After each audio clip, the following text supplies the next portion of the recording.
My parents disowned me for choosing a blue-collar career. But now they want back in my life. Am I the idiot for saying no? Growing up in a wealthy Chicago suburb with a father who is a well-known professor at Northwestern University and a mother who is the stereotypical faculty wife, I, 35F, have always been the challenging twin. Early on, I discovered that I was supposed to take a very certain route. The ideal daughter, my 35-foot twin sister, accepted everything our parents desired. She epitomizes all of our parents' dreams, married a wealthy lawyer, and lives in a lovely home in Lincoln Park. From my earliest recollections, our house resembled a meticulously organized museum, with each item having its own location. While my mother's realm was the spotless living room where she invited faculty spouses for afternoon tea, my father's study was crammed with leather-bound volumes and academic honors. My sister and I were expected to be living examples of their success even as kids. Well-groomed, well-behaved, and constantly successful. Early on, the difference between us became apparent. My sister was very good in charm school and piano recitals, but I liked to lose myself in science fiction books and watch motorcycle races on TV in secret. Our mother's constant correction was the answer. Sit up straight, sweetheart, don't cross your legs, cross your ankles. Every instruction was given with a smile that never quite made it to her eyes. Do try to smile more. The pressure definitely increased in high school. My sister became a member of every club that was relevant to her, including debate team, student government, and Young Republicans. Despite being compelled to do so, I didn't want to. I proposed setting up a fundraiser for a nearby motorcycle maintenance training program for at-risk teenagers during a particularly memorable student council meeting. For weeks, I was plagued by the terrified expression on my mother's face when she learned about it. The impact of our father was not limited to our household. He was well known in Chicago's intellectual and corporate circles as a renowned economics professor at Northwestern. These relationships served as the foundation for our futures and were more than just social capital. Through his network, every summer internship, college application, and employment opportunity was meticulously planned. I can still clearly recall the day he declared that he had gotten me accepted into Northwestern's economics program. I was shoving the remnants of my mother's expertly presented roast beef around in our formal dining room. He said, "It's all arranged," without raising his gaze from his wine glass. "Professor Richardson owes me a favor. You'll start in the fall." From the other side of the table, my sister, who is already in her second year of business administration, smiled. I could feel the walls closing in, yet I was at a loss for words. My life has always gone like that. I follow the meticulously prepared tracks even if my inner voice begs for a different course. Because it's what responsible young ladies do, I earned my MBA. I choose to work in corporate strategy at one of the best companies in Chicago because it's a fantastic opportunity. My entire career has been a masterclass in following expectations rather than pursuing my own desires. My everyday schedule is the ideal representation of the life I should aspire to. My wake-up time is 5:30 a.m. My mother picked my high-rise apartment on Michigan Avenue since it's a popular place for young, successful professionals to dwell. During required shopping trips with my mother and sister, I wore designer suits that were more expensive than other people's monthly rent. My mother constantly adds, "Appearance is everything in the business world, dear," suggesting a more conservative heel height or changing my collar. People who are living examples of what my parents want me to be are all around me at work. On most days, I hardly notice the breathtaking view of Lake Michigan from my 47th floor corner office. Rather, I meet with people who seem to actually care about quarterly estimates and shareholder value for hours on end to discuss market strategies and profit margins. With a passion I can't seem to summon, they enthuse about their vacation houses in Lake Forest, their children's private schools, and their memberships in country clubs.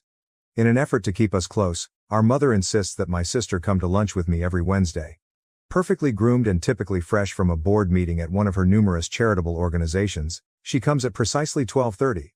She tells me about her picture-perfect life over expensive salads at the trendy restaurant below, including her husband's recent high-profile case, their plans to buy a second house in Aspen, and the prestigious daycare where their child is already on the wait list.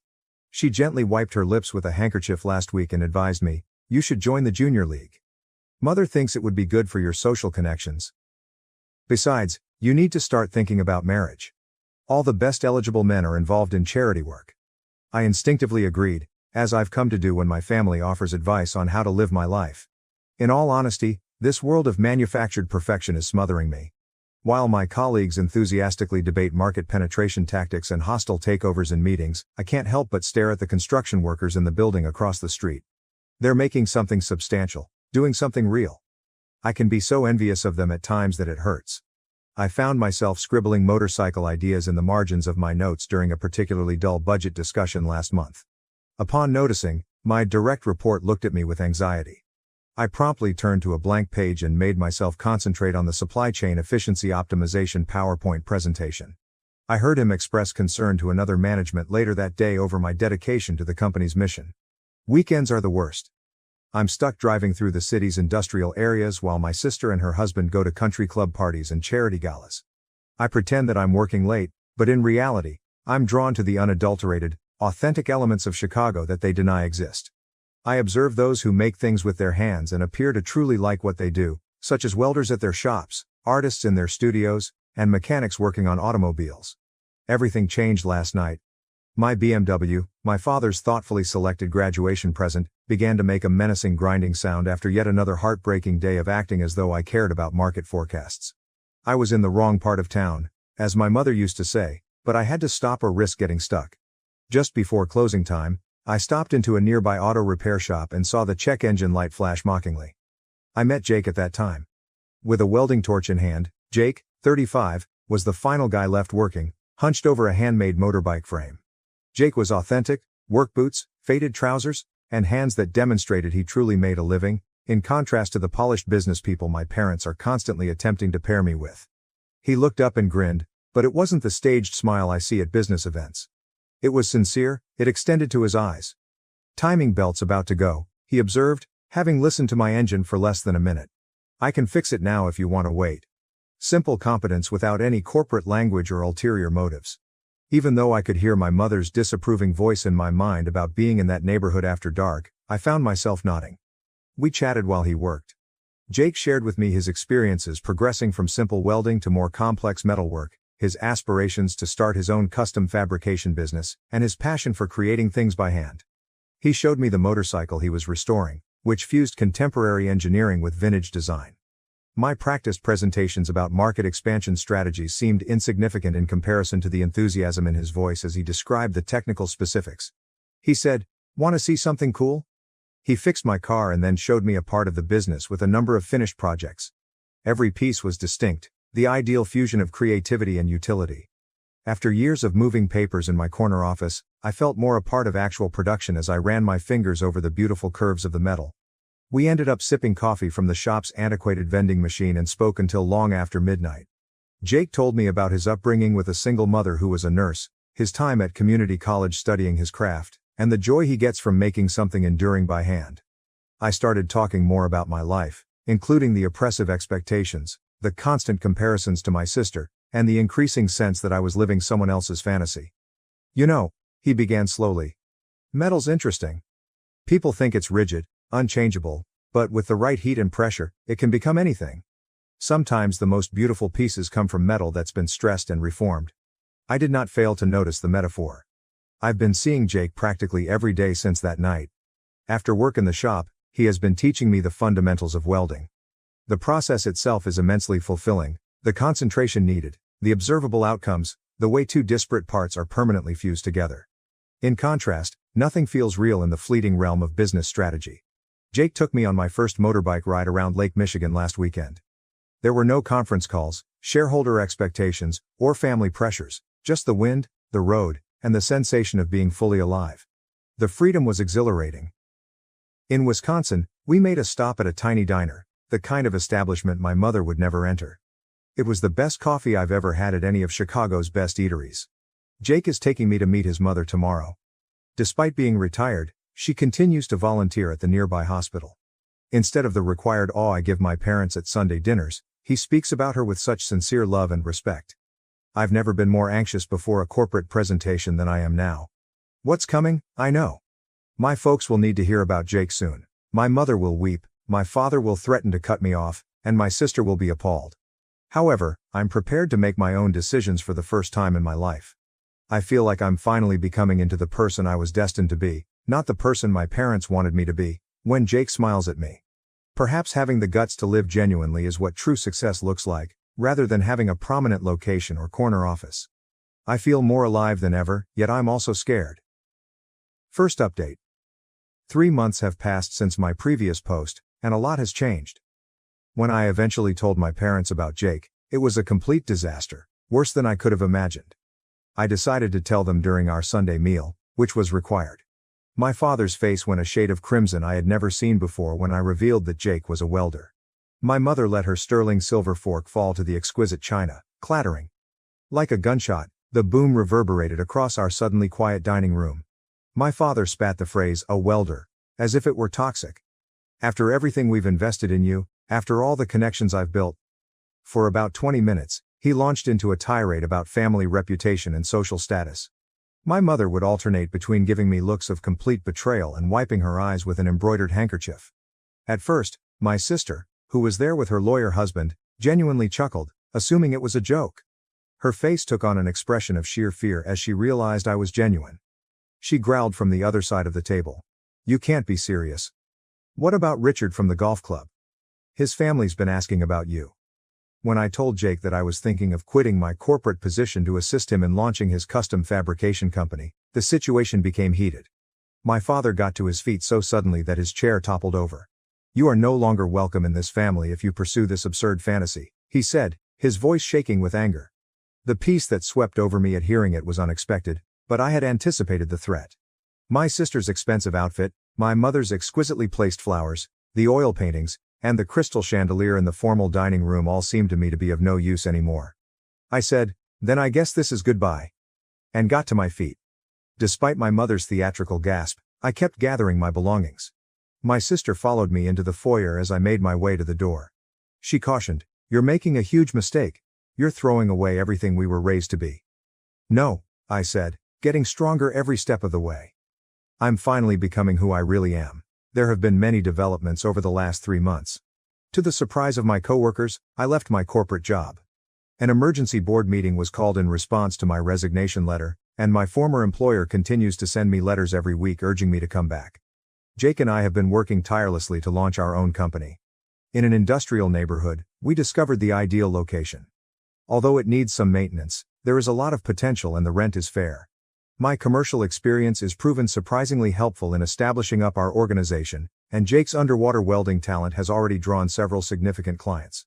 Jake's mother has provided the most surprising assistance. Warm, accepting, and truly interested in who I am rather than what she believes I should be, she is everything my mother is not. She arrived with homemade sandwiches and old trousers to assist us with painting the office area of our new store. I had never felt more at home in my parents' estate than I did when she embraced me, splattered with paint. Through her husband's legal practice, my sister issued me a formal letter last week requesting that I change my ways and rejoin the family. She reminded us of our family's reputation in Chicago society and provided a comprehensive list of available corporate jobs and eligible bachelors. I lit the new wood stove at our workshop using the letter. Finding a community I was unaware of has been the most unexpected development.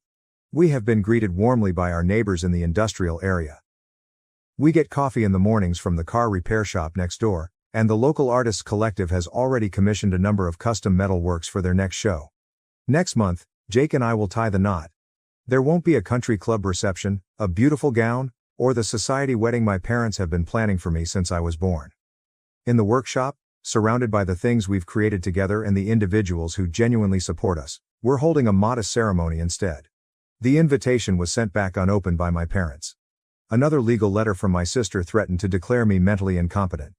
However, I can tell I've made the correct decision when I watch Jake work, witness his commitment to his trade, and experience the joy of creating something tangible. I saw my reflection on a polished metal piece this morning while assisting Jake with a challenging welding project. I felt more attractive and more like myself than ever before, even though I hardly recognized myself, work boots, jeans, and almost pulled back hair. Even if my family no longer approves of me, I've gained authenticity, which is far more valuable. In my new life, every burn from hot metal, every callus on my hands, and every late-night business brainstorming session are all medals of glory. Second update.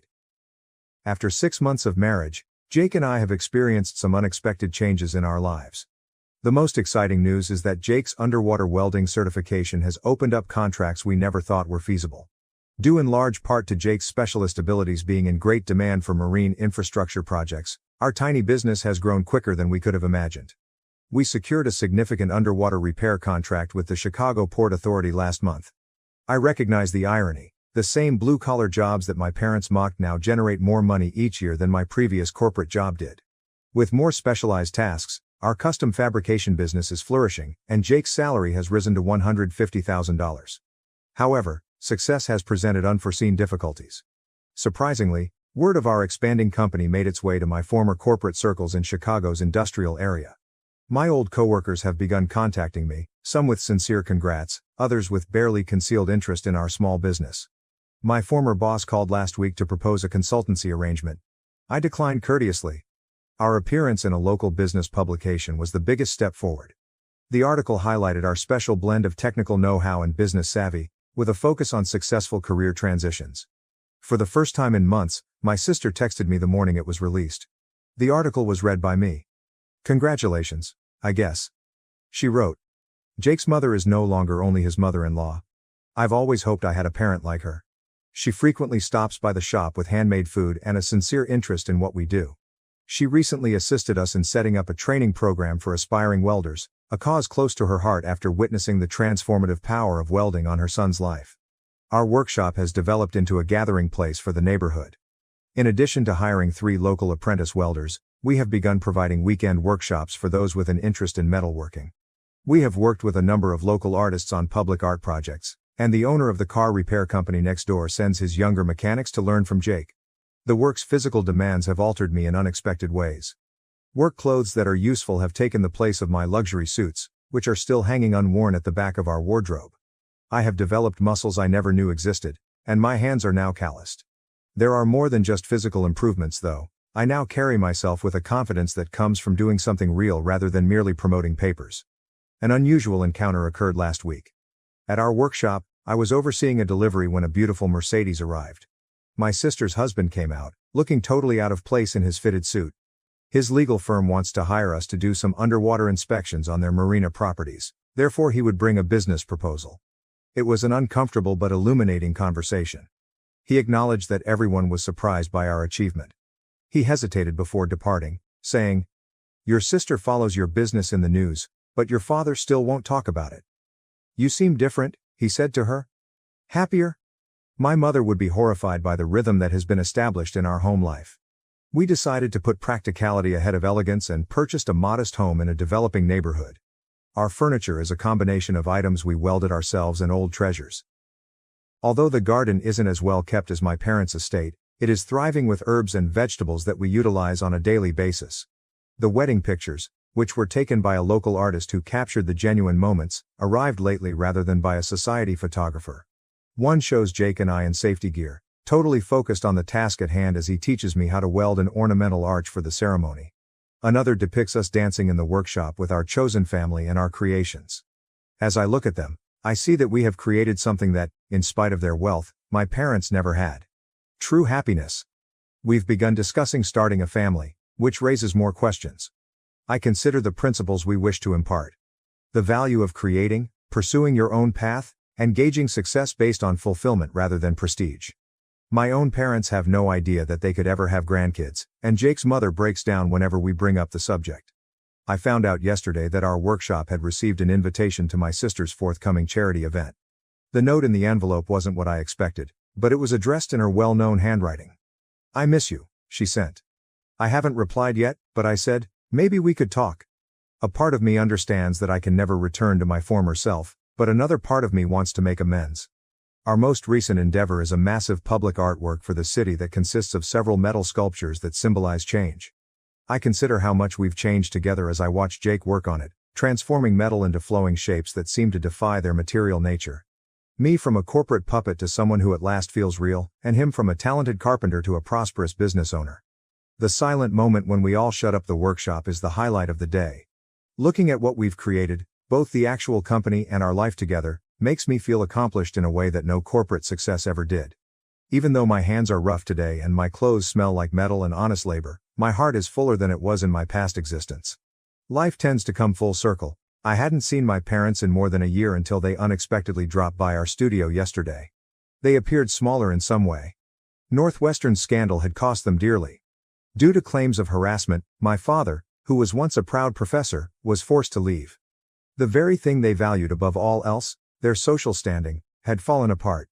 My mother's fancy shoes were totally out of place on the store floor, and they stood clumsily in our workspace. Their superbly designed clothing stood out sharply against the background of our welding tools and ongoing projects. First to speak, my father's voice lacked the authority it usually possessed. In between my mother's hardly contained cries, the story poured out, "We need your help." My sister's husband, the accomplished lawyer they had always commended, refused to assist until they paid his entire legal bill after the scandal surfaced. My sister sided with her husband when they were unable to pay his rates. They were ordered to vacate the guest home at my sister's house where they had been residing. My mother remarked sourly, "Your sister believes it will harm her reputation." The irony of what she said didn't escape my notice after everything we did for her. I recalled all the times they had cautioned me that picking Jake would harm the family's reputation. My father surveyed our studio, his gaze resting on the honors we had just received for our unique workmanship. The wall was framed with an article from the local newspaper about our success. From corporate to creative, local welding business makes waves. He said the words, "We thought perhaps we could stay with you for a while, with difficulty."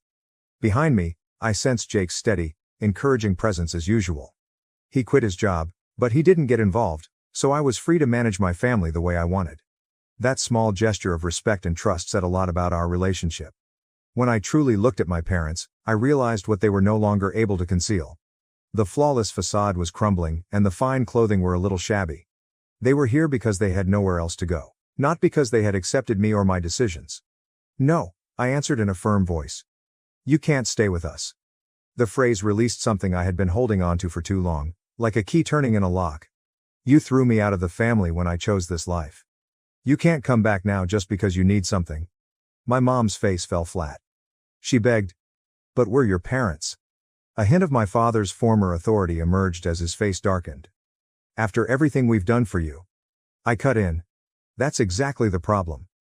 Everything you did was to control me, to make me fit your image of success. When I found my own way, you disowned me. And now that my way has proved successful, you want back in?" I pointed to our workshop. "See all this? The business you thought was beneath you? It's thriving? The husband you rejected? He's more successful than most of your country club friends. The life you said would embarrass the family? It's featured in business magazines." "But that's different," countered my father. "We can see now that you've made something of yourself." "No," I interrupted him once more. "That's not different at all. You still don't get it. I didn't need to prove anything. My worth isn't measured by income or social status. I'm happy because I'm finally living authentically, not because we're successful." After a while, they departed, my father stiff with rage and my mother in tears. As we saw their fancy car drive out, Jake gave me a hug. Simply, "You okay?" he inquired. I was more than fine. I had freedom. As we shut down the store later that night, I reflected on the path that had led me here. The corporate job I had detested, the familial pressure I had fled, the love I had discovered, and the company we had established. I had been moving toward myself with each step I took away from my parents' expectations. I came to a surprising realization while examining our most recent project, a sophisticated metal sculpture that the city had commissioned. Life occasionally requires extreme heat and pressure to create something beautiful, much like the metal we deal with. That heat had been my parents' rejection, and I had grown stronger and more authentic as a result. They failed to realize that they were giving me a cage by attempting to reintegrate me into their culture. Regardless of how plated. With a partner who loves me for who I am rather than what he wants me to be, my home is now here, surrounded by steel and sparkles. I appreciate the Reddit community's support during this trip. Your advice and support kept me going when I was having self-doubt. I'm thankful for this platform that allows me to share my story because sometimes the most difficult decisions are the best ones. To everyone who must make similar decisions, remain loyal to who you are. Although the journey may be more difficult, the end result is worthwhile.